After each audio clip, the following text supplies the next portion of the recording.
دوستا، نقشه هایی را که به وزارتخانه یا ادارات میفرستین در جزئیات بسیار دقت کنین، به خاطر که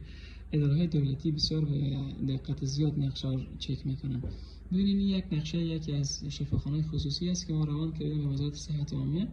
و وزارت صحت عامه در کامنت هایی که داده، در مجموع بعضی کامنت های دیگه نقشه اکسکیویشن پلان خواسته،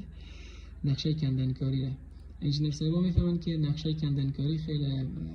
به راحتی از روی نقشه فوتینگ یا تهداب و از روی پلان تهداب و از روی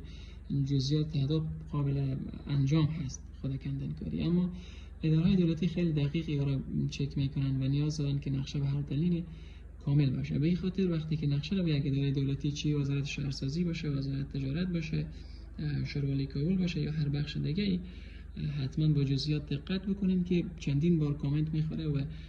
به این حالت زمان را از دست میدیم.